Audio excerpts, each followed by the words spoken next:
네, 시작하겠습니다. 안녕하세요. 네, 오늘 3월 강의 개강이네, 3, 4월 강의 개강이네요. 그죠? 벌써 두 달이 휙 지나갔어요. 뭘 안 들고 있으니까 좀 어색하네요.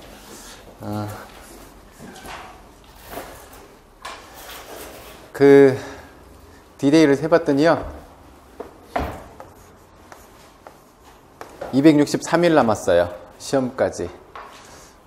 우리 1월 달에 처음에 시작할 때는 그냥 막연하게 열심히 말고 눈에 보이는 것들을 좀 만들어 보자고. 그래서 3000시간 앉아있기, 그 다음에 서브노트 만들어 가기, 이렇게 세부적으로 목표를 정해서 이렇게 그렇게 준비를 하자라고, 막연하게 열심히보다 눈에 보이는 것을 해야 지치지 않고 스스로 또 자신감도 찾을 수 있고, 그렇게 준비하기로 했는데 한번 돌아보세요. 1, 2월 달 공부 어떻게 하셨는지. 그렇게 쭉 가면 1월에 계획했던 대로 3000시간을 채울 수 있을 것인지. 아마도 지난 두 달 동안 10시간씩 하는 것이 쉽지 않았을 거예요. 꽤 어려웠을 거예요. 그래서 그래요. 지난 두 달간은 어쨌거나 워밍업 했다고 생각하죠. 오래 앉아있는 것도 연습을 해야 되고, 책에 집중하는 것도 연습해야 되고 하니까, 그거 가지고 좀 오랜 시간 적응했다라고 생각해요. 그리고 이제 앞으로는 좀 더 열심히 달리면 되겠죠. 그러면 이리저리 빼고 하면 공부 안 하는 날들 혹은 10시간 못 채우는 날들 빼고 나면 적어도 250시간, 251원 정도는 남아 있겠죠. 바로 10시간씩 하면 2500시간은 가능하겠네요. 그죠? 이제는 우리 목표는 2500시간 앉아서 공부하는 거예요. 하여튼 새로 오신 선생님들 되게 반갑고요. 네, 인강으로 새로 들으시는 선생님들도 되게 반갑습니다. 하여튼 어쨌거나 열심히 노력해서 내년에는 오늘 이 시간에 애들하고 첫 수업 준비하셔야죠. 그죠? 하실 수 있어요. 가능합니다. 그래서 저희가 1, 2월에는 기초만 했죠. 정말 간단한 기초 내용들만 이렇게 밟고 넘어갔어요. 대부분 이제 그 1, 2월에 시작하시는 선생님들이 초수 선생님들이고, 또 두 달 과정으로 이것을 다 끝낸다는 게 쉽지 않은 일인데다가, 그렇다고 해서 4개월로 나눠 놓으면 너무 오랜만에 이걸 다시 쳐다보게 돼요. 그래서 1, 2월에는 기초 정도로 가볍게 했고, 3, 4월에 이제 심화 내용으로 해서 분량을 좀 늘려서 해야 되는데, 그래서 1, 2월에 서브노트가 어느 정도 만들어졌나요? 이제 새로 들으시는 선생님들한테도 서브노트 방법에 대해서 좀 설명을 해드려야 되니까, 서브노트를 만드실 때에는 이런 일반적인 공책보다 바인더가 훨씬 편하실 수 있어요. 더 편하실 거예요, 아마. 왜냐하면 중간중간에 내용을 추가할 때 새로 페이지를 끼워 넣지 못하면 좀 어려운 문제가 발생할 수도 있어요. 그래서 양면이면 한쪽 면만 사용을 하고 반대쪽 면을 남겨두면 이쪽에 좀 넣을 수 있는 내용들이 있기는 한데, 이제 이 분량들이 좀 많아지면 좀 끼워 넣는데 좀 어려움이 생길 수도 있어요. 근데 뭐 포스트잇이나 이런 걸 활용할 수도 있겠지만, 포스트잇도 좀 교체하는 편리성은 있지만 좀 단점도 있어요. 얘가 떨어져 버릴 경우도 있고, 어쨌거나 공간을 차지하는 거니까 그 공간 확보 측면에서도 그렇고 하니, 이왕이면 아직 시작 안 하셨으면 바인더로 만드시는 것을 저는 추천해 드리고 싶어요. 그리고 제가 1, 2월에 드렸던 자료는 이것으로 이제 업데이트를 해야 돼요. 그러니까 기존에 있던 자료를 가지고 받아보셨던 것은 버려도 돼요. 왜냐하면 그것에 이게 추가된 내용이기 때문에, 특히 요거 우리 첫 주에 하는 요 과목은 1, 2월에 목차밖에 없어요. 그죠? 그래서 몇 페이지 안 되잖아요. 그래서 이렇게 작업을 하고 났더니 페이지 수가 꽤 되더라고요. 요 과목만 하더라도. 그래서 이제 정리도 정리지만 여러분들이 집어넣으셔야 할 분량들이 많아져요. 이제 되게 많아지실 거예요. 이제 한 과목씩 이거 좀 다음에 쳐다보지, 이렇게 미뤄두기 시작하면 나중에 이제 되게 많아질 수 있어요. 그러니까 적어도 그날 어느 정도는 힘들어도 좀 해결을 하고 가시는 게 나중에 좀 수월해지실 거예요. 어쨌거나 제가 설명회 때 말씀드린 것처럼 한 번 보고 완벽하게 보여지지 않더라도, 들어오지 않더라도 한번 보고 다음에 이걸 다시 한번 보는 것이 중요해요. 미뤄뒀다가 다음에 보지, 놔두고 오랜만에 쳐다보면 볼 때마다 새로워요. 그러니까 보고 다음에 또 한번 보고, 이게 훨씬 중요해요. 그러니까 똑같이 이 파트를 가지고 1시간을 공부를 했다면 오늘 30분 보고 다음에 30분 보는 것이 다음에 1시간을 계속 보는 것보다 효과가 더 좋아요. 그러니까 그날 최소한 시간이 안 되면 읽어보는 것 정도라도 하고 넘어가셔야 돼요.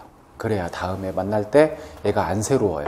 그냥 이렇게 지나간 내용들 다시 만나면 아마 되게 새로워지실 거예요. 그러면 볼 때마다 새로워지는 게 많으면 자괴감에 빠져들어요. 내가 그동안 이렇게 공부를 해왔는데 봤더니 또 새롭네, 다른 내용은 또 새롭네, 이렇게 다가오면 점점 불안감만 쌓여가요. 그러니까 최소한 읽어보는 것 정도는 하고 넘어가셔야 돼요. 그리고 여러분들이 정리를 하실 때에는 정말 귀찮고 시간 없어서 싫으면 그냥 이렇게 정리하세요. 그리고 필요한 부분만 내가 체크를 해서 색깔펜이라든지 포인트를 강조할 부분 찾아서 하시고, 제일 좋은 건 본인이 직접 하시는 게 제일 좋아요. 본인이 직접 이 내용을 보고 직접 쓰시는 게 제일 좋아요. 물론 시간은 엄청 걸려요. 다 모아놓으면 이렇게 만들어진 페이지를 다 모아놓으면 이제 3, 4월에 다 받을 것까지 하면 제가 추측하기에 한 300페이지 이상 되지 않을까. 그러면 이 책보다 두꺼운 거를 여러분들이 손으로 쓰시는 거예요. 시간이 얼마나 많이 걸리겠어요. 그죠? 되게 많이 걸려요. 하다가 지치신다니까요. 서브노트 만들어야 된다는 필요성은 다 느껴요. 근데 왜 못 만드냐면 그걸 못 하는 거예요. 하다가 지쳐요. 그리고 이걸 내가 이 시간을 다 들여서 이걸 다 하고 있어야 돼? 이 시간에 차라리 그냥 외워버리지. 이거 외울 수 있는 시간에 이걸 쓰고 있어야 돼? 근데 나중에 시간이 지나면 비교가 안 된다니까요. 시간이 오래 걸려도 만들어 놓으면 그 다음부터는 가속도가 붙는 거예요. 근데 그게 귀찮아서 안 만들어 버리면 이제 1, 2월에 내내 잔소리 했었는데 새로 오신 선생님들 계시니까 서브노트 이거 그래요.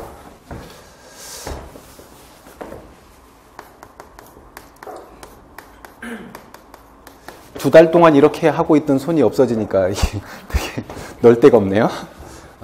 자, 새로 오신 선생님들 위해서 다시 한번 설명드릴게요. 서브노트 만드는데 새로 오신 분들 적응 잘 안 되실 수도 있어요. 담배도 안 피우는데 말을 하면 이렇게 끌어올라요. 아, 뒤에 스위치가 있구나. 여튼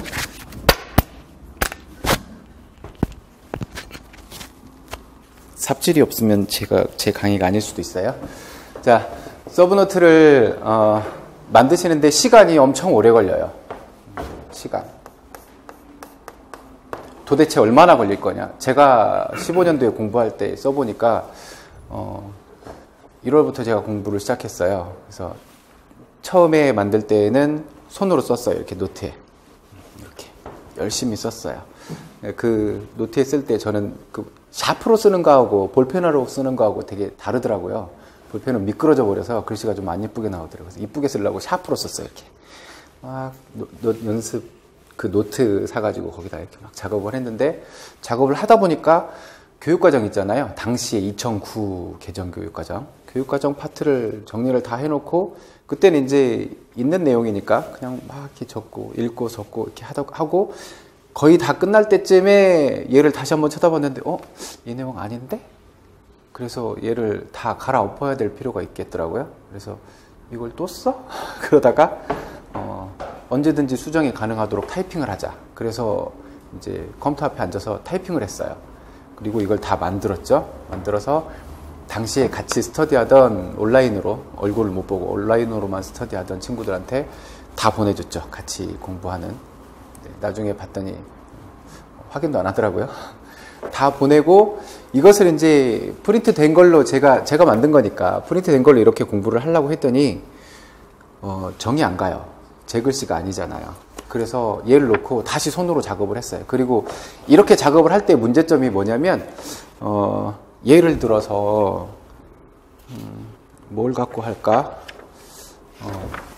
무슨 타이틀 하나가 쭉 있어요. 그러면 1번, 2번, 3번 이렇게 있어요. 그러면 얘를 이렇게 묶어주고 그 다음에 얘 하위에 있는 내용들을 이렇게 작업을 해줘야 되는데 그 다음에 이제 얘 뒤에 있는 애들 뭐 기역, 미은, 디귿 이런 식으로 이렇게 내가 연습장에다 이렇게 자로 줄을 그으면서 해놓으면 아, 이 카테고리구나 이렇게 쉽게 봐지는데 이거 쉽지가 않아요. 이걸로 작업을 하려면 표 그려가지고 시간이 너무 많이 걸려요. 그래서 이걸로 하는 이렇게 프린트 했을 때 단점도 있더라고요. 그러니까 여러분들이 이거 보시면서 이거 그대로 쓰실 거면 이런 것들을 이렇게 첫 페이지 한번 보세요. 뭐 목표 지향 행동에서 1, 2, 3, 4 있죠. 그럼 얘네들을 이렇게 얘처럼 이렇게 묶어놓고 그 뒤에 있는 애들은 또 묶어놓고 이런 작업을 하셔야 할 필요가 있어요. 그래야 눈에 들어와요, 얘네들이. 이거 없이 보면 카테고리 분류가 안 돼요. 그러면 나중에 헷갈려져요. 이게 어디에 있는 내용이지? 나 지금 뭐 보고 있지? 이렇게 돼요. 그러니까 그 작업을 그대로 보실 거면 이렇게 하셔야 돼요. 그래서 이제 그때 당시에 새로 다시 이렇게 작업을 했죠. 제가 이렇게 줄 그으면서 A4 용지로 열심히 작업을 했어요. 다 하고 났더니 6월이었어요. 1월에 시작했는데 처음에 손으로 쓰고 실패해서 갈아엎고 타이핑하고 그거 다시 손으로 옮겨 적고 하고 나니까 6월이더라고요. 시간 엄청 걸려요. 전반기 내내 이것만 하고 있었어요. 근데 만들어지고 나면 좋은 점은 뭐냐면 범위가 정해져요. 범위가. 그리고 나중에 시간이 다가왔을 때 9월, 10월, 11월 됐을 때 당황하지 않아요. 왜냐하면 이게 없으면 이게 없는 상태에서 공부를 딱 하게 되면 내가 지금 뭘 알고 있지? 내가 지금 오늘 봐야 되는데 놓친 부분이 뭐가 있지?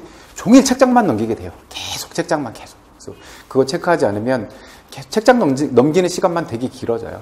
그래서 그때 시간 효율성은 이때 6개월 동안 만드는 것보다 훨씬 더 아깝잖아요. 얼마나 그때 시간이 더 아까워요. 그때 하루하고 처음에 전반기 때 하루하고 느낌이 다르잖아요. 그래서 얘를 반드시 갖고 가셔야 돼요. 그래서 싫으시면 이거라도 하세요. 이거라도 해놓고 필요한 부분에다가 색깔 있는 걸로 강조하는 부분 강조해주고 최소한 몇 번씩은 이렇게 읽어보는 작업 계속 해두세요. 그게 필요해요. 그렇지 않으면 나중에 정말 헤엄쳐요. 꼭 만들고 가시기 바라겠습니다.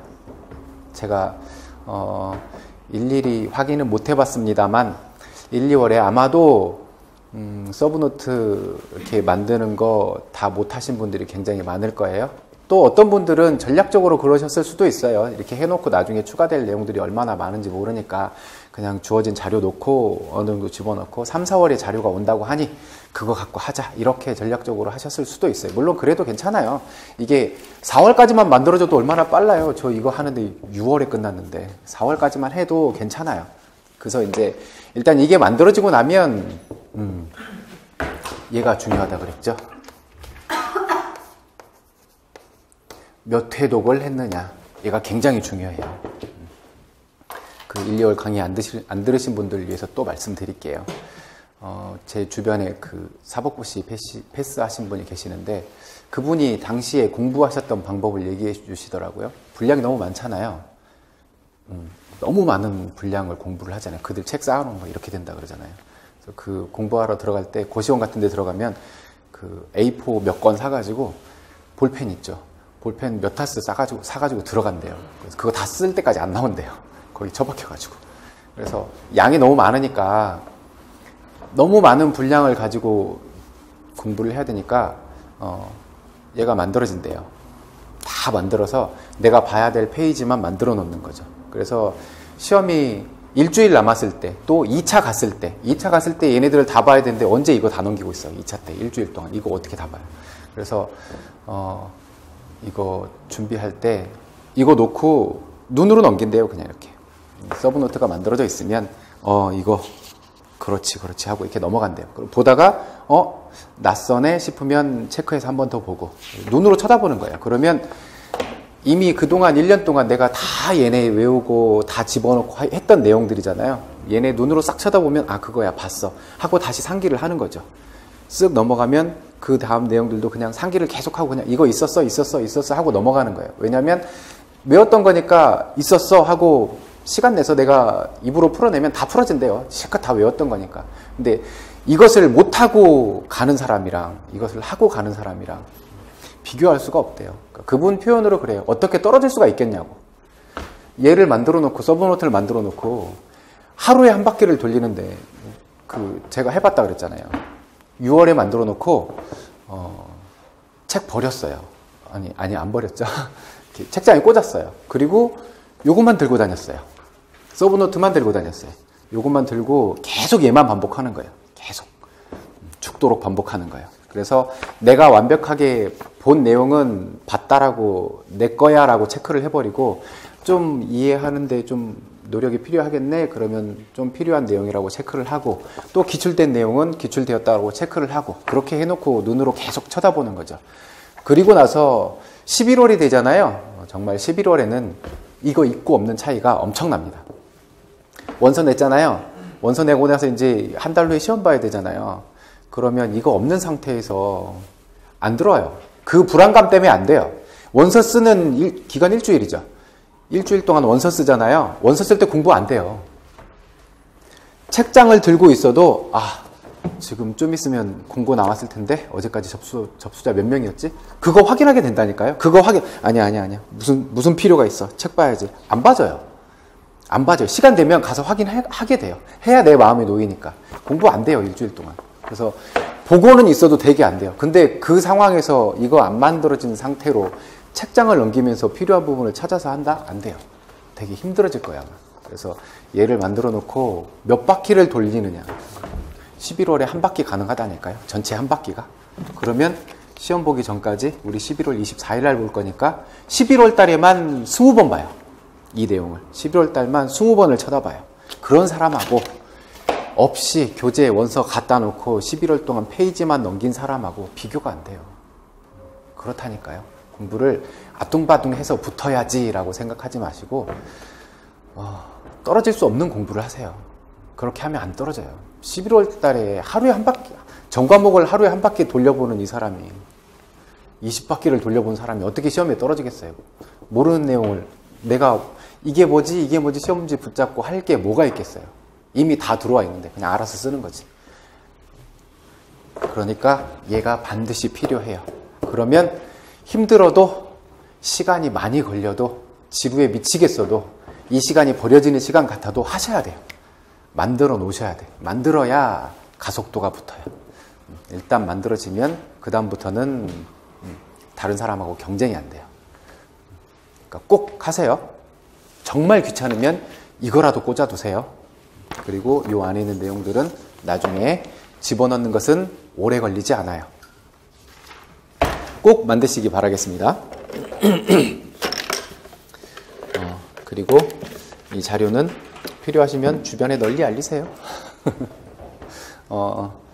그래요. 여러분들의 입장에서 보면 다른 데 안 새갔으면 좋겠어. 그죠? 저는 여러분들 위해서 열심히 작업해서 드리는 건데 하지만 뭐 각자 나름대로 하겠죠. 이거 다른 데 준다고 해서 다른 사람들이 이거 비서네 이렇게 생각하지 않아요.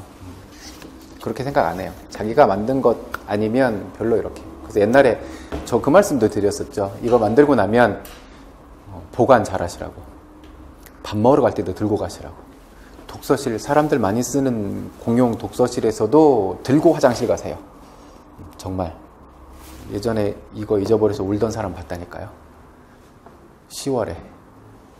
원서 쓴 다음에 얘 사라져버리면 미칠 거예요, 아마. 그러니까 그런 일을 안 만들려면 간수를 잘 하셔야 돼요. 그 타이밍에 그걸 가져가는 사람은 자기가 보려고 가져가는 마음 반 아니면 해코지 반일 거예요. 그런 사람 없을 거예요. 임용 준비하는 분이 그런 사람이 있겠어. 실수였겠죠? 여튼 꼭 만드십시오. 힘들어도. 그동안 준비 안 하고 계셨으면 2달이면 가능해요. 2달이면 만들 수 있어요. 여러분들이. 왜? 옮겨주기만 하면 되잖아요. 제가 해드렸으니까. 그것만 해도 충분해요. 그래서 내가 이거 필요한 내용이다 싶으면 집어넣고 이거 나 충분히 알고 있어. 이거 굳이 안 해도 될 것 같아. 그러면 빼셔도 되고. 그래서 꼭 작업하시기 바라겠습니다. 3, 4월에는 만드셔야 돼요. 그래서 제가 1, 2월 강의 때 그거 말씀드렸어요. 숙제 검사 하겠다고. 만들고 있는 과정을 저한테 보여주셔야 돼요. 제가 그 내용을 보고 어떻게 했는지 그것보다는 하고 있는지를 체크할 거예요. 싫으시면 안 돼요. 싫으시면 안 되는 거라니까요. 이게 싫은데 합격을 하겠다? 안 되는 거예요. 무조건 하셔야 돼요. 알겠죠? 그래서 그만큼 수준을 쌓는 게 어려운 일이지 합격이 어려운 일은 아니에요. 그냥 이렇게 랜덤 추첨이 아니라 그랬잖아요. 합격자는 공부하는 사람들 중에서 랜덤하게 뽑아가는 게 아니에요. 그 수준에 올라가 있으면 알아서 가요. 알아서. 그러니까 내가 그 수준에 올라갈 수 있도록 얼마나 많은 노력을 할 것이냐, 그거에 대해서 고민을 하세요. 내가 공부하면 합격할 수 있을까? 그 고민은 안 하셔도 돼요. 쓸데없는 고민이에요. 일도 도움 안 되는 고민이고 또 그렇게 되지도 않아요. 그러니까 내가 공부해서 이 수준까지 올라갈 수 있을까를 고민하세요.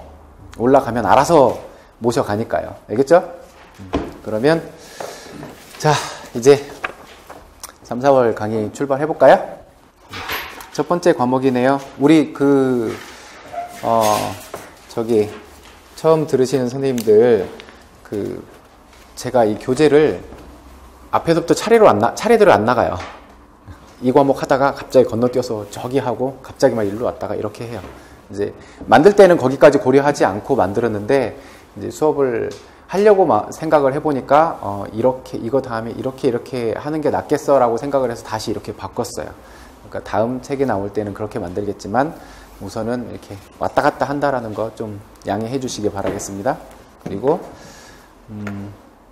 다른 선생님들의 교재보다 굉장히 얇죠? 경제적인 공부를 하려고 그러는 거예요. 자, 첫 번째 과목이네요. 앞에부터 해요. 교수학습론. 교수학습론. 그리고 두 번째 과목이 뭐였죠? 두 번째 과목이 교수이론. 두 과목을 같이 보셔도 관계없어요. 어차피 여러분들이 내년에 가서 수업하실 때 필요한 내용들을 이분들이 이렇게 만들어 놓고 저분들이 이렇게 만들어 놓고 해서 좀 비슷한 내용들이 많이 있어요. 그래서 교수 학습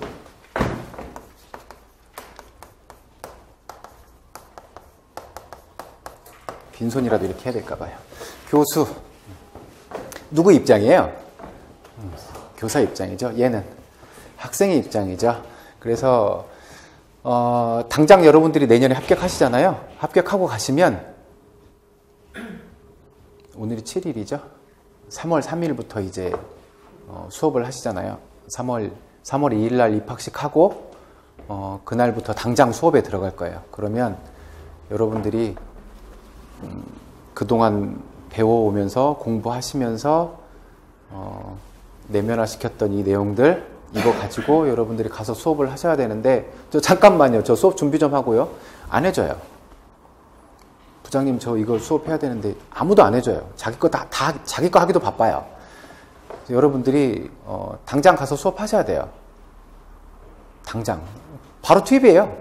이렇게 그러면 내가 합격한 다음에 시간 많은데 그때 뭐 연수원에 가가지고 가서도 공부하고 뭐 준비하면서 이렇게 하지, 그런 시간 없어요. 그냥 교재만 주어져요. 선생님들한테. 선생님 1학년 수업해야 돼요. 그러면 1학년 교재를 이렇게 줘요. 그리고 자 이제 수업 들어가 그래요. 가서 이렇게 직접 하셔야 돼요. 가서 애들하고 수업 어떻게 하셔야 될지 고민해 보셨어요? 첫 시간이야 그렇다고 쳐요. 오리엔테이션 하고 서로 이제 소개하고 1년 강의 수업할 계획에 대해서 내용에 대해서 이렇게 쭉. 그럼 1년 수업할 내용에 대해서 학생들한테 설명해 줘야 되겠죠. 1학기 때 어떤 거 배울 거야? 어떤 종목들 배울 거야? 그리고 평가에 대한, 그러니까 여러분들이 가셔서 계획에 대한 거 설명해 줘야 돼요. 다 설명해 줘야 돼요. 그리고 어떻게 수업을 할 것인지도 설명을 해 줘야 돼요. 그리고 평가에 관한 것도. 이게 수업의 과정이잖아요.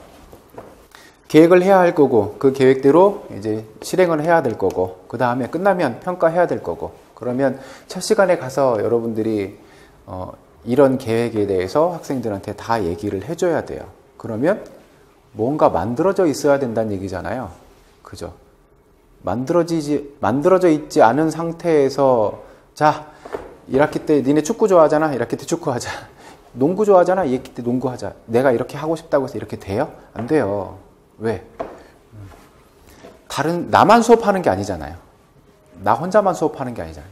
여러분들이 그 시골 학교에 반 하나씩 있는 그 학교에 가면 가능해요. 여러분들 혼자 수업을 다 하면 되니까, 전교생 거. 그렇게는 가능해요. 하지만 다른 선생님들하고 시간도 조율을 해야 되고 공간도 조율을 해야 되고 어떤 내용을 가지고 해야 될 건지도, 그래서 어떤 연구들을 어떻게 활용해야 될 건지도 다른 선생님들하고 다 합의가 돼야 되잖아요. 그죠?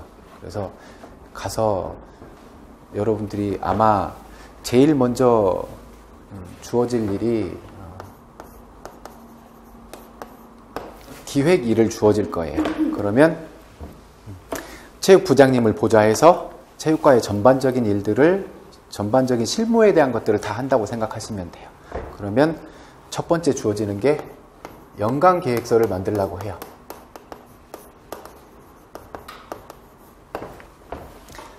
우리 학교에서 체육과에서 몇 학년, 이 체육과에서 전교생을 대상으로 어떤 내용을 어떻게 가르치고 어떻게 평가를 할 건지에 대해서 연간계획서가 다 만들어져야 돼요.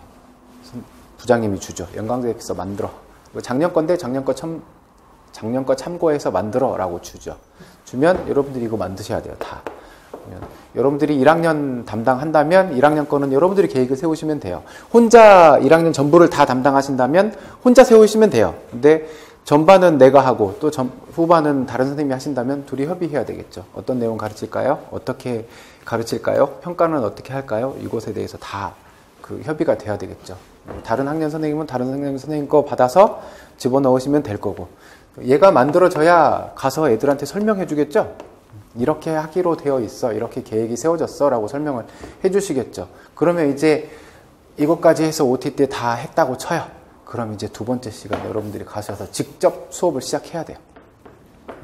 수업하셔야 돼요. 그러면 여러분들이 나중에 경력이 쌓이면, 경력이 많아지면, 노하우와 경험이 많아지면 자연스럽게 되실 거예요. 자, 농구 수업하지? 그러면 어떻게 어느 공간을 어떻게 활용을 하고 우리 학교에 공은 몇 개가 있고 골대는 몇 개가 있고 어찌어찌 해서 이렇게 하면 되겠구나라는 게 대충 이렇게 큰 그림은 다 그려져요. 그 다음에 수업 시간에 일어나는 작은 일들이야 이제 적응하는 거고. 그래서 여러분들이 직접 가셔서 내년에 수업하시려면 뭔가 필요하잖아요. 그죠? 있어야겠죠. 그래서 배우는 과목들이 요거예요. 여러분들이 어떻게 하면 아이들하고 상호작용을 잘 할 수 있을 것인지, 어떻게 하면 이 계획을 잘 세울 수 있을 것인지, 또 수업을 시작했으면 계획하고 실행하는 과정에서 처음에 모이면 출석 점검 해야 되잖아요. 그죠? 종 쳐서 여러분들이 현장에 가면 출석 점검 해야 되겠죠. 그 다음에 애들 복장 상태도 확인해야 되겠죠. 이런 우리 이제 그때 배웠으니까 그런 상규적인 활동에 대해서 처리해야 될 거고, 그러면 이 시간에 무엇을 배워야 될 건지 과제를 전달도 해줘야 될 거고, 그럼 과제를 전달하는 과정에서 또 동기후발은 어떻게 해야 할 것이며, 그 과제를 가지고 어떻게 학생들과 용구와 공간을 배치를 해서 연습을 시킬 것인지, 또 그 과제는 어떻게 발달을 시킬 것인지, 또 발달하는 과정에서 어떤 문제점을 갖고 있어서 어떻게 내가 수정을 하고 보완을 해야 될 것인지, 또 끝나고 나면 학생들한테 어떻게 피드백을 줘야 할 것인지, 그런 스킬들이 다 필요하잖아요. 그죠? 그래서 시험 문제에도 그래서 여러분들이 그러한 능력을 갖고 있는지를 테스트하는 게 우리 지금 임용시험인 거잖아요. 그래서 첫째는 우린 수험생이니까 시험에 대비하기 위해서 이 과목들이 필요해요. 그래서 늘 빠지지 않고 출제가 되죠. 둘째는 여러분들 실무하고 관련된 거예요. 내년에 직접 가시면 얘네들 바탕으로 애들한테 가르치셔야 돼요. 그러니까 얘는 시험 따로 실무 따로라고 생각하시면 안 돼요. 가서 당황해요.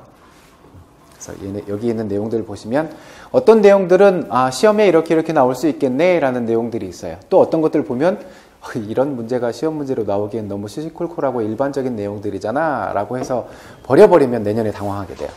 그러니까 어지간하면 힘들지 않으면 다 집어넣어 놓고 계속 쳐다보고 익숙해지고 그런 게 필요해요. 그리고 현장을 자꾸만 떠올리고 얘를 글자들을 대하면 좀 의미가 달라질 거예요. 그래서 이 과목에서도 작년에 출제된 문제도 보면 좀 그래 왜 이렇게 되게 잘 꼬집어냈구나 라는 생각이 드는 그런 부분들이 있어요. 그래서 전 영역에 대해서 여러분들이 이렇게 버리고 가 이런 작업을 하시면 별로 안 좋아요. 늘 하는 얘기지만 골라서 하면 200년 걸려요. 그러니까 꼼꼼하게 좀 체크해 보실 필요가 있어요. 기입형, 특히 기입형 이런 문제 보면 여기서 이렇게 요 페이지 두 줄에서 나왔네 이런 게 많아요. 그러니까 곤란해지 마세요. 가시죠.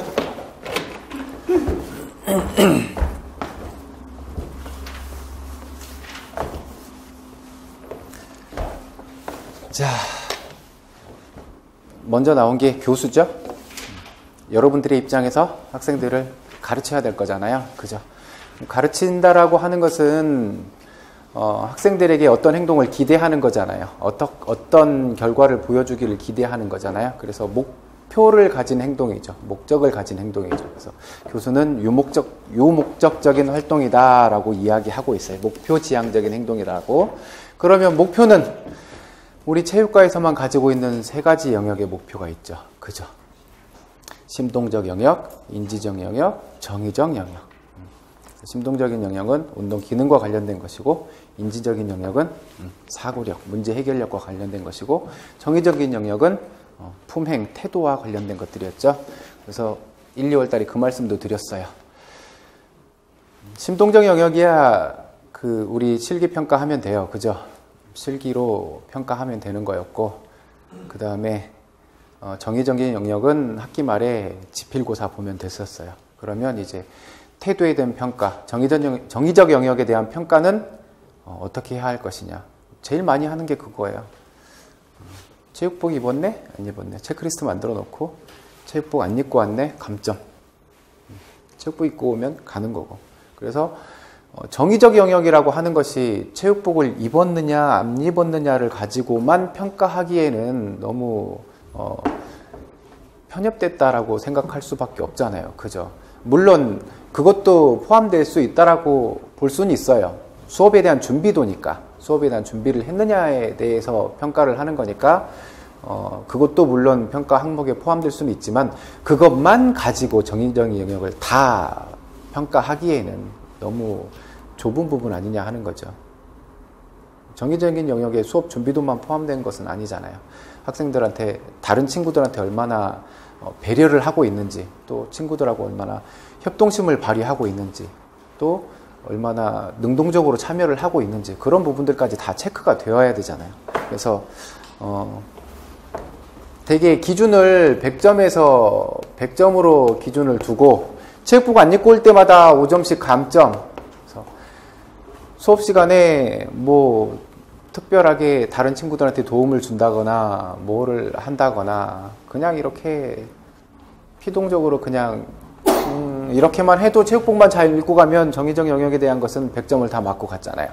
근데 정말 열심히 참여하고 다른 친구들도 잘 도와주고 혹시 부족한 친구들이 있으면 지도도 해주고 적극적으로 참여하고 이랬는데 체육복 한 번 안 입고 왔다고 해서 95점 맞는 사람하고 비교해보면 둘 중에 정의적 영역의 평가가 과연 타당한가라는 질문을 해봐야 할 필요가 있다 그랬죠. 그래서 여러분들이 내년에 가시면 이 영역에 대해서 어떻게 평가를 하실 건지 다양하게 한번 고민을 해보시라 그랬어요. 그래서 일례로 제가 예전에 사용했던 방법 70점 기준으로 줘요. 아무것도 하지 않으면 학기 말에 70점이에요. 100점 만점에. 그래서 채워야 돼요. 적극적인 반응을 유도를 하는 거죠. 얘는 적극적인 반응하지 않아도 그냥 만점이잖아요. 내려가지만 않으면 만점이니까. 제로 베이스를 달리 해놓고 끝나고 연구 정리에 적극적으로 참여하게 한다든지 아니면 다른 친구들을 도와준다든지 이런 모습을 보이면 추가 점수를 주고 그냥 이렇게 체육복에 대한 위반 없이 그냥 이렇게 묻혀 있으면 그냥 70점으로 가는 거죠. 그래서 학기 초에 이렇게 하다가 그럴 필요가 있겠네라고 저희 부장님하고 그런 얘기를 한번 해본 적이 있어요. 그러니까 뭐 때문에 얘기를 했냐면 체육복만 가지고 평가를 하는 게 타당하냐라고 하길래 체육복을 안 입고 오는 건 옳은 건 아니죠. 감점해야 되죠. 그래서 그럼 그것만 가지고 평가를 할 거야? 그래서 우선 그게 눈에 보이는 거고 그걸 가지고 평가를 해야 되죠. 그랬더니 그러면 교복을 안에 껴입고 체육복을 입고 오는 사람, 이 사람과 체육복을 안 입고 교복만 입고 오는 사람은 어떻게 평가할래? 얘는 체육복 입었으니까 놔두고 얘는 안 입었으니까 감점해야 되죠. 그러면 운동 시켜봐. 열심히 운동에 참여해. 그러면 교복 위에 체육복을 껴입고 있는 학생들의 반응이 어떻게 돼요? 덥잖아요. 다 벗는다고요. 얘는. 중간에 다 벗어요. 그러면 수업 중간에 보면 다 교복 입고 뛰고 있어요. 처음에 안 입고 온 애나 체육복 입고 와서 벗은 애나 다 교복 입고 뛰고 있어요. 그러면 과연 그거 가지고 얘는 처음부터 없었으니까 감점인 거고 얘는 처음부터 있었으니까 감점을 안 하는 거고 그럴 수 있는 거냐? 그런 고민을 하다 보니까 그래야 할 필요가 있겠구나라고 생각되어서 그 다음에 이렇게 바꿨더니 물론 학생들한테 충분히 설명을 다 해줬어요. 다 해주고 작년까지는 이랬어. 하지만 올해부터는 이럴 거야. 그러니까 적극적으로 무언가를 하지 않으면 100점이 안 나와. 그러니까 적극적으로 해야 돼 라고 첫 시간에 OT 때 설명을 실컷 해주죠. 다 해줘요. 그리고 학기 말이 되어서 자기 점수를 받아본 다음에 많은 학생들이 체육실에 줄을 서죠. 왜요? 저는 한 번도 위반 안 했는데 왜 70점이에요? 이러고 와요. 얘기해줘도 애들은 별로 와닿지 않아요. 그리고 한 학기 전에 했던 얘기잖아요. 그죠? 3월에 한 얘기를 7월까지 애들은 기억 못해요. 기억하지 못해요. 그래서 애들하고 무슨 이야기를 할 때는 언제나 근거 자료를 남겨놔야 돼요. 그래서 체크리스트를 만들어서 체육복 위반에 대한 체크를 하실 때에도 이렇게 오늘 3월 7일 누구 수업 장소 체육관 몇 교시 6교시 체육복 안 입었어. 이렇게 체크해놔야 나중에 애들이 말이 없어요. 아무것도 없이 이것도 없고 이것도 없이 이렇게 해서 나중에 보여주잖아요. 너 3번 안 입었네. 언제요? 나도 할 말이 없어요. 언제 안 입었는데요? 나도 할 말이 없잖아요. 그래서 애들이 그러죠. 얘도 저랑 똑같이 안 입었었는데 얘 왜 저만 체크됐어요? 이렇게 얘기하면 내가 할 말이 없어요. 그러니까 정확하게 체크하셔야 돼요. 몇 월, 며칠, 장소 어디, 몇 교시 이렇게 체크를 딱 해놔야 애들이 할 말이 없어져요. 또 자기 점수에 대해서 수긍을 하고.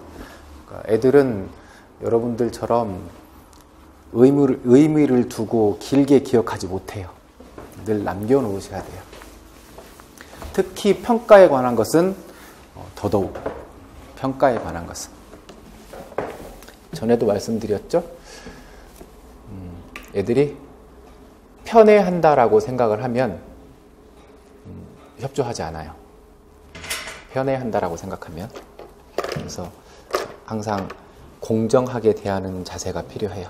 자, 우리 잠깐 샜죠?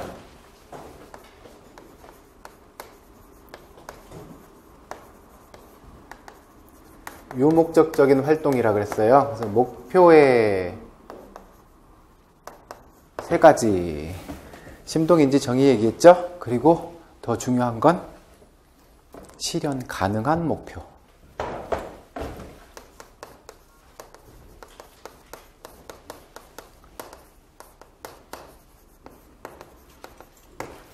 실현 가능한 목표. 그래서 그거 설명드렸어요. 비구츠키의 근접 발달 영역 설명드렸어요. 그죠? 얘는 학생 혼자서 문제를 해결할 수 있는 실제적 수준.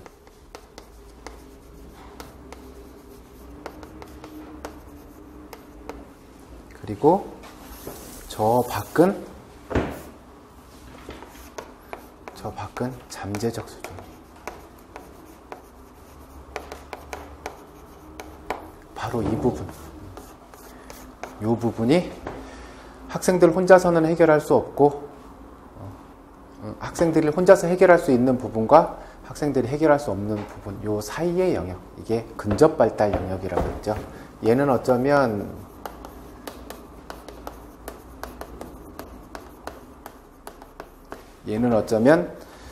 전공보다는 교육학 쪽에서 다룰 수 있어요.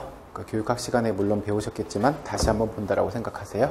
예, 근접 발달 영역 이렇게 얘기했죠.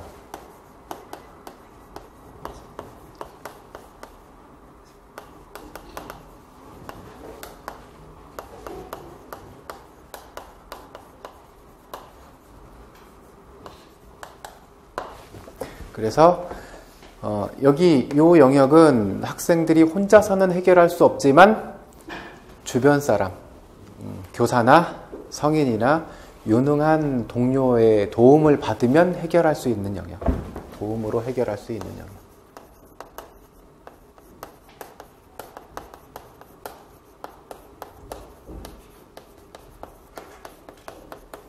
요 영역. 그래서 도움을 주는 사람들, 그 지원, 교사나 성인이나 유능한 동료가 해주는 지원, 걔를 뭐라 그랬어요?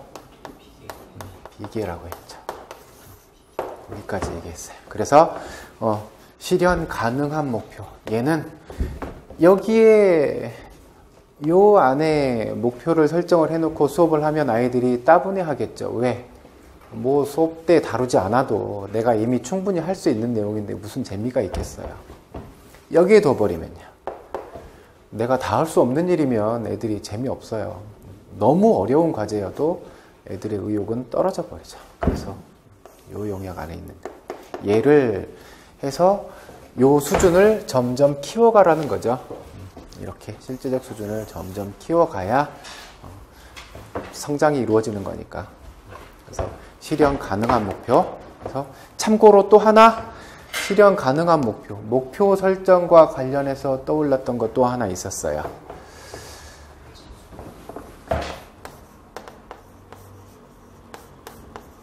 이분의 성취 목표 성향 이론.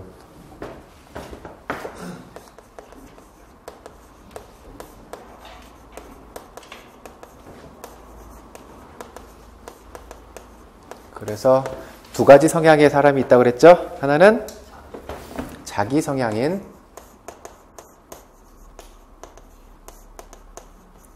하나는 과제 성향인.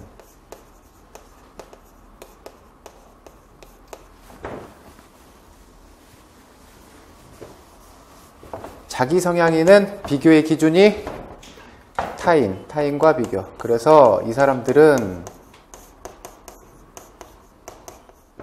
사람들의 목표는 뭐예요? 다른 사람 이기는 거예요. 내가 잘해서 이기든 상대방이 못해서 이기든 이기면 만족해요. 얘의 비교는요, 자신과 비교.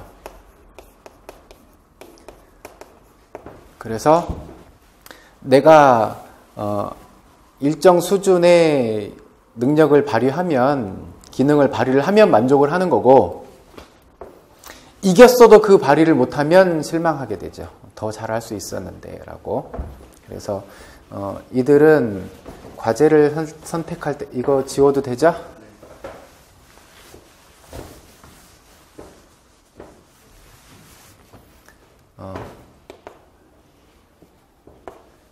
타인과 비교해요. 그래서 이기는 데 목적이 있죠. 어떤 과제를 설정해요?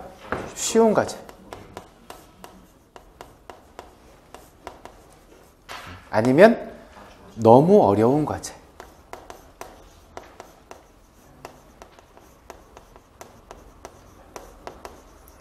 너무 어려운 과제를 택하는 건 너도 못했잖아 라는 합리화를 미리 해놓는 거죠. 이들은요, 어떤 과제?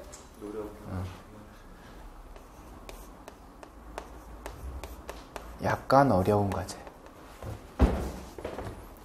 도전적인 과제.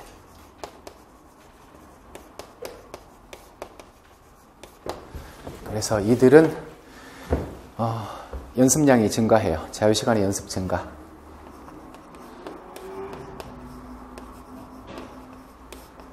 이들은요, 연습하지 않아요.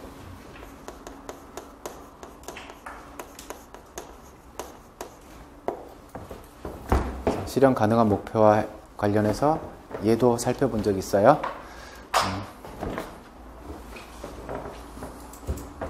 열심히 적으시길래 뒤에 있는데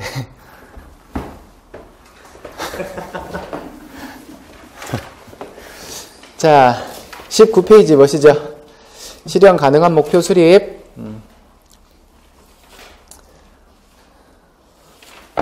얘기했어요. 목표 달성을 위한 교수 학습. 그래서 우리 여기 저기 보죠. 나눠드린 자료 보시죠. 나눠드린 자료랑 책이랑 이렇게 같이 보셔야 돼요. 이제 자꾸 왔다 갔다 할 거예요.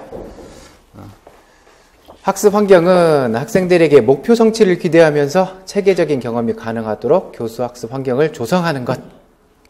과정을 통한 목표 성취, 과정을 통해서 교육과정에 의도하고 있는 내용들, 의도하지 않아도 배우는 내용들이 있죠. 그래서 의도한 내용들은 표면적 교육과정, 의도하지 않았는데도 불구하고 학생들이 배우는 건 잠재적 교육과정, 그리고 교사가 혹은 교육당국이 가르치지 않는 것, 영교육과정. 그래서 표면적 교육과정은 교사의 의도에 따라서, 그리고 주로 바람직한 내용이죠.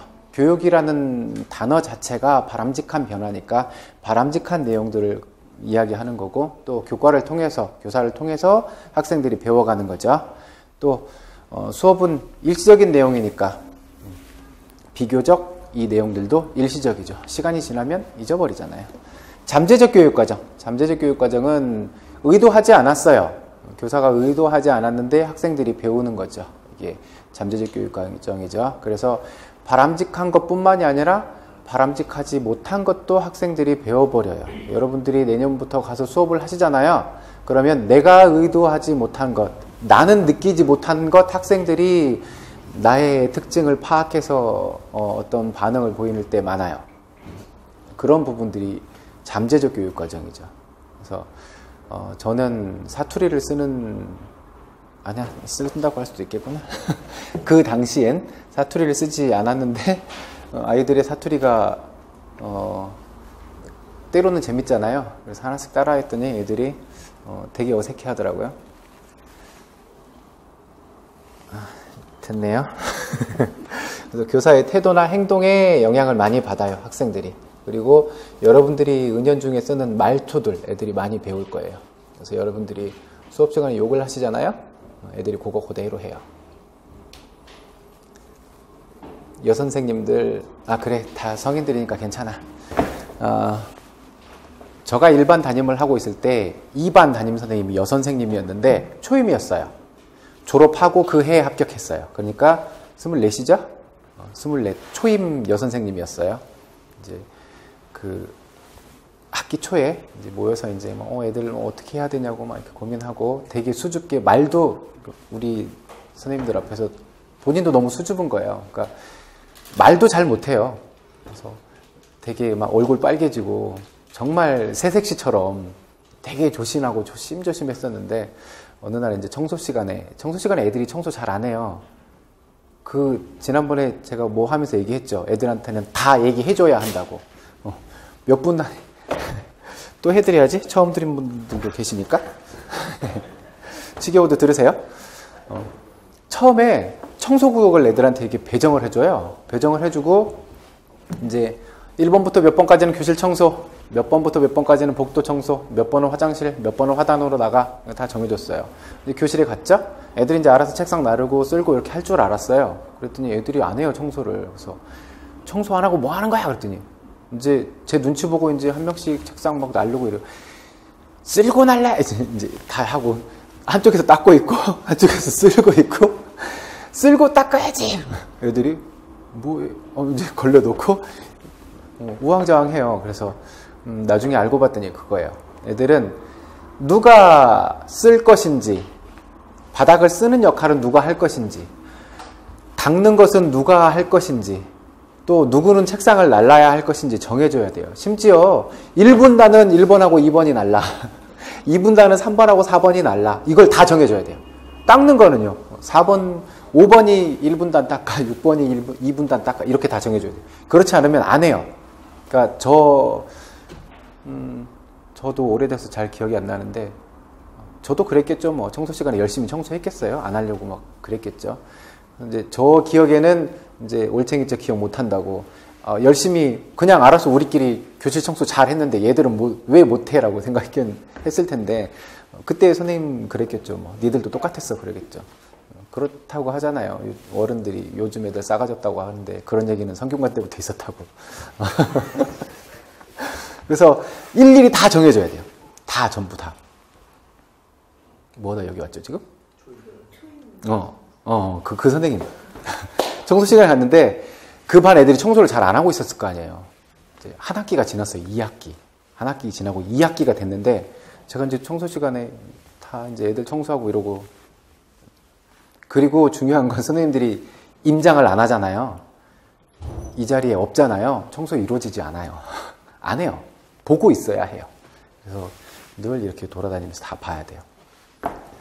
교실에서 이렇게 있는데 애들 청소하는 거 이렇게 보고 있는데 옆반에서 그 선생님이 뭐 일 때문에 조금 늦게 왔어요. 그러니까 애들이 청소가 잘 안 됐겠죠. 떠들고 놀고 난리 났었겠죠. 그 선생님이 문을 딱 열고 목소리를 쫙 깔아. 야, 이 새끼들아! 그 새색시 같던 분이 한 학기 만에 야, 이 새끼들아! 그렇게 변해요. 그래서 여러분들이 내년에 가셔서 수업을 하실 때 혹은 아이들과 대화를 하고 이렇게 하실 때 애들이 그거 그대로 다 애들 저 흉내도 많이 내요. 저는 못 느끼는데 많이 내요. 그래서 늘 조심하셔야 돼요.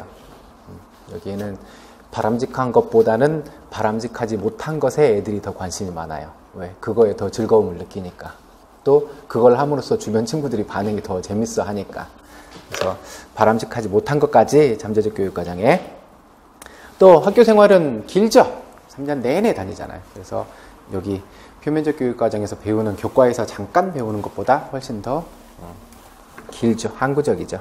영교육과정은 학교에서 안 가르치는 거죠.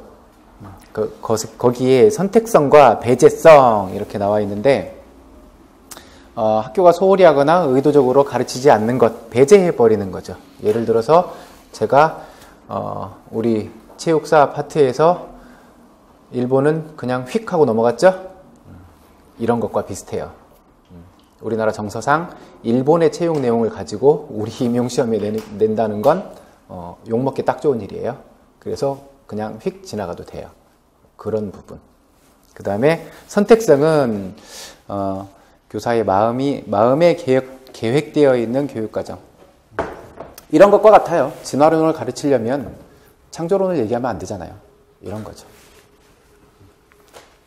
인류가 이렇게 진화해왔어. 그래서 이렇게 옛날 그 원시 인류부터 이렇게 쭉 얘기하고 있는데, 자, 이제 창조론 배우자. 말이 안 되잖아요. 그래서 이런 선택성과 배제성에 대해서도 얘기하고 있어요. 영교육과정도 저기 교육학에서 이거 나왔었죠? 나왔을걸요? 나왔을 거예요, 이거. 얘네들도 단골로 언제든지 다룰 수 있는 거니까 살펴보시고요. 그 다음에 첫 번째 페이지 그 밑에 보세요. 학습 경험의 선정 기준. 우리 저기 페이지 넘겨야 되네요. 20페이지. 학습 경험의 선정 기준. 학습 경험은 학생들이 이렇게 해야 될 내용들이니까 거기는 그거 타이틀만 보셔도 충분히 이해할 수 있는 내용이라고 했어요. 얼마나 중요했으면 제가 저기다 2번이나 써놨네요. 학습 경험은 학습자의 운동 수행 능력을 향상시킬 수 있어야 한다. 너무 지당한 얘기들 하고 있으니까 타이틀만 봐도 돼요. 학생에게 학습자의 운동 능력을 고려해 최대한의 연습 시간을 제공할 수 있어야 된다. 연습 시간만 있으면 되냐? 학습자의 수준에 적합해야 되겠죠. 또 목표는 심동, 인지, 정의적 목표를 다 통합해야 되겠죠. 이 기준, 선정 기준도 체크해 두세요. 필요할 수 있어요. 나중에 전공에서 우리 논술형으로 체크할 수도 있고 서술형으로 체크해 볼 수도 있어요. 이 부분도 꼭 정리해 놓고 보시기 바랍니다. 자, 이제 수업이에요. 수업 이제 수업이 어떻게 이루어지는지 수업의 과정을 한번 보시죠. 상규적 활동 얘기했었죠. 출석 점검이라든지 우리 여기 봐요. 자료 봐요. 출석 점검이라든지 운동복 확인 등과 같은 체육 수업 전후에 반복적으로 일어나는 학생 행동, 늘상 일어나고 있는, 상규적으로 일어나고 있는 행동들. 이 시간은 길어야 돼요? 짧아야 돼요? 짧아야 된다고 했어요. 이 시간이 짧아지려면 여러분들이 특별한 구조화를 시킬 수 있는 방법이 필요해요. 그렇지 않으면 안 짧아져요. 종이 땡 치고 끝날 때까지 중학교로 가시면 45분이잖아요. 그러면 여러분들이 종 치고 나서 종소리 듣고 체육관 혹은 운동장까지 도착하는데 적어도 2분은 걸릴 거고, 애들이 아직도 뛰어나오고 있으면 뛰어나오고 있는 애들 기다려야 되죠. 그러면 줄 서는 것까지 확인은 또 기다려야 되죠. 그러면 내가 또 출석 체크 해봐야 되죠. 애들 기다리는 데만 벌써 한 3, 4분 소모했다고 쳐요. 그러고 난 다음에 출석 점검을 해야 되는데 얘네 30명 되는 이 숫자들을 다 일일이 하나씩 호명해 가면서 출석 점검을 했다가는 운동 몇 분 못 하겠죠.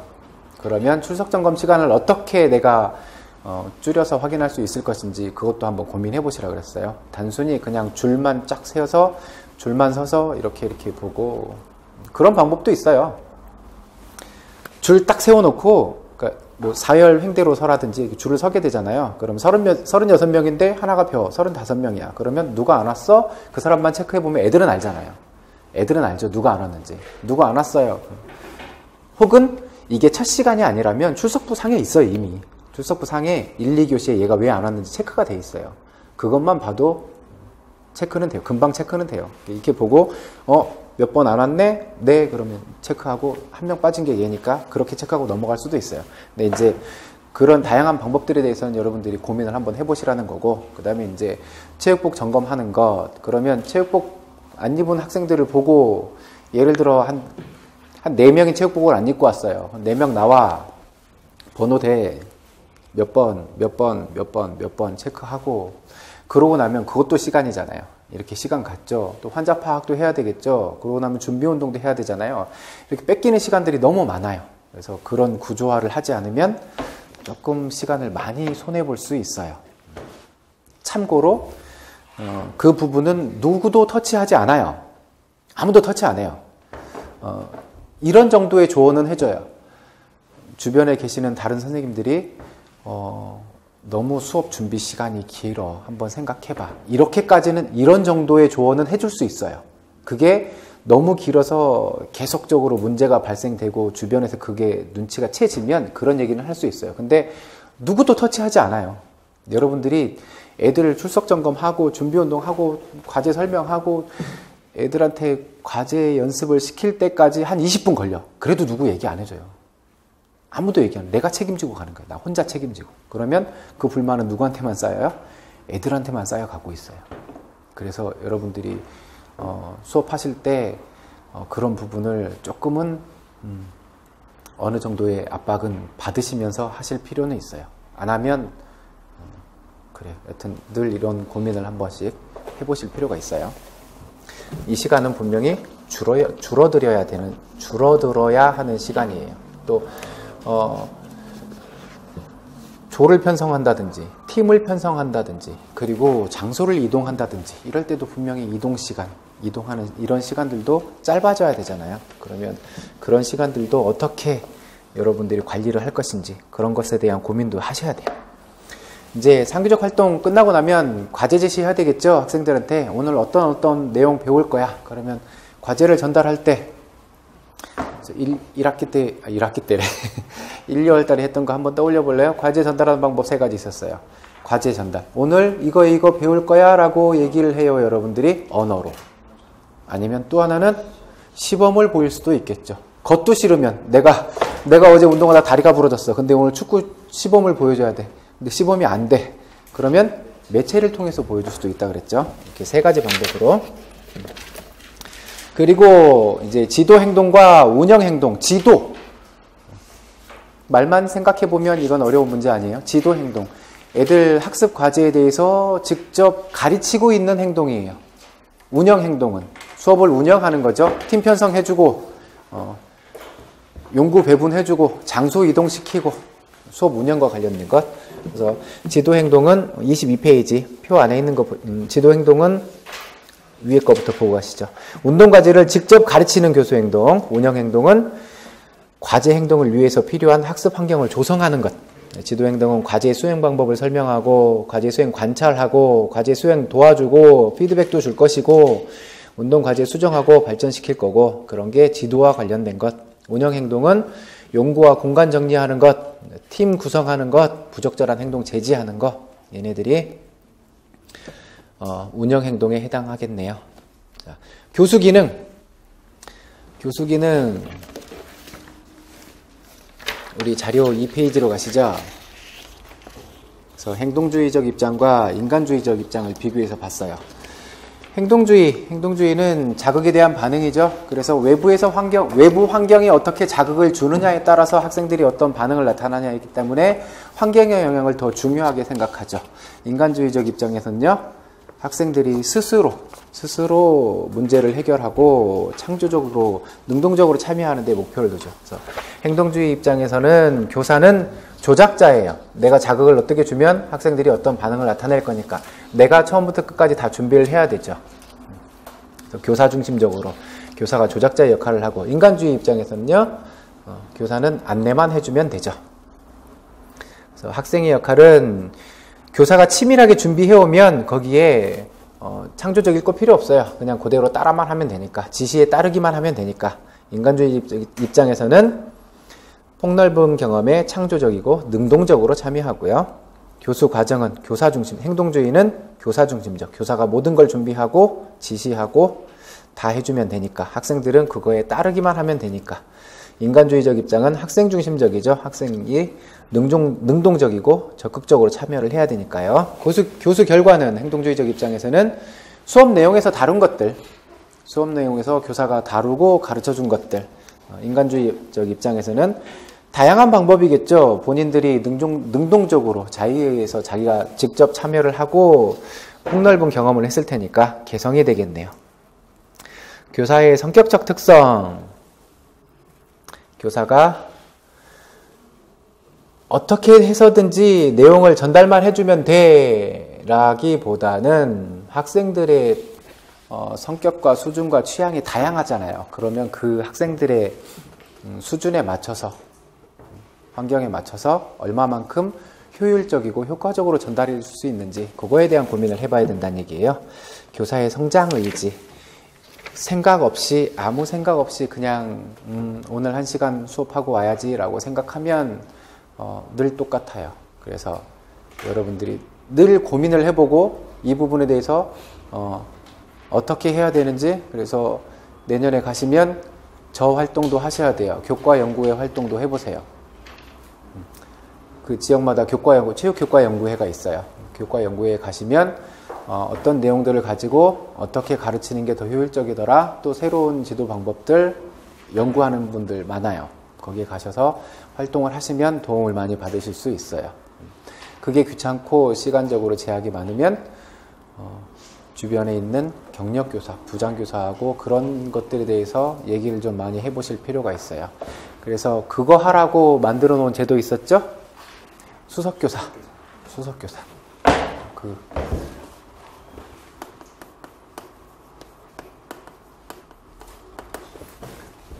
3월에는 글씨 좀 이쁘게 써볼까?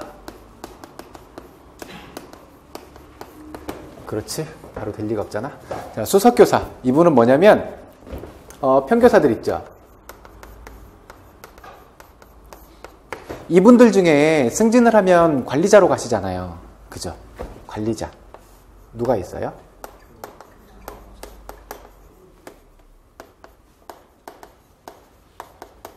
이분들은 관리자예요.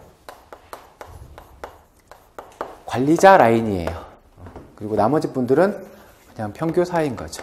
이분은 이렇게 가요. 그러니까 이들과 그냥 수평적인 관계에 있어요. 그러니까 이분들은 쉽게 말하면 승진에 관심 없는 분들이죠. 승진에 관계없이 이렇게 대등한 관계에서 이분들에게 주어지는 조건은 이거예요. 수업 시수가 적어요. 적은 대신 왜? 신규 교사들 혹은 교수의 어려움을 느끼시는 선생님들 옆에서 가르쳐 주시라고. 아까 우리 비고치크 얘기하는 비계의 역할을 해주시라고.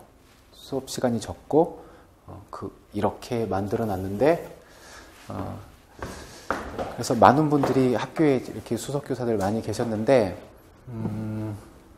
반응은 그닥이라고 해요. 왜냐하면 현실적으로 별로 저 때에도 수석 교사가 계셔가지고 그때 이제 막 도입되고 이럴 때였어요. 그래서 언제 한번 상담합시다. 다른 과목이야. 다른 과목 선생님, 그 선생님 그때 수학 선생님인가 그랬어요. 그냥 아이들 생활지도 하는 것, 상호작용하는 것, 뭐 담임의 역할 이런 부분에 대해서는 들을 수 있는 이야기들은 있었겠죠. 하지만 우리 전공 가르치는 거에 대해서 무슨 도움을 줄 수가 있겠어요, 이분이. 그랬다고 해요. 그래서 여러분들이 내년에 내가 어떻게 하면 좀 더 효율적으로 아이들하고 수업을 더 잘 할 수 있을까? 애들이 어떻게 하면 더 체육 수업을 좋아하게 만들까? 어떻게 하면 더 재미있는 수업을 만들 수 있을까에 대해서 늘 고민을 해보셔야 돼요. 그리고 언제나 주변 분들하고 이야기도 많이 나누고 그렇게 하실 필요 있어요. 이 시간 끝나기 전에 참고로 아이들이 수학을 좋아해요? 체육을 좋아해요? 그죠? 저 신규 때 수학 선생님인데 여선생님이었어요. 저보고 내기를 하재요. 애들이 수학을 더 좋아하는지 체육을 더 좋아하는지. 제가 그랬죠. 미친 거 아니냐고. 애들이 무슨 체육보다 무슨 수학을 더 좋아하냐고. 아니래요. 수학을 더 좋아한대. 자기한테 그랬대. 수학을 더 좋아한다고. 체육보다 훨씬 더 좋아할 거라고. 저 다 내기하자 그랬어요. 무슨 내기? 밥 사기 내기를 하재요. 알았다. 설문지 돌리자. 애들 숫자만큼 또 A4 해가지고 애들한테 설문지 다 돌렸어. 아니나 다를까. 체육을 더 좋아하지 수학을 좋아할 리 없잖아요. 해본 다음에 깨달았어요. 그냥 나한테 밥 먹자고 한 얘기였구나.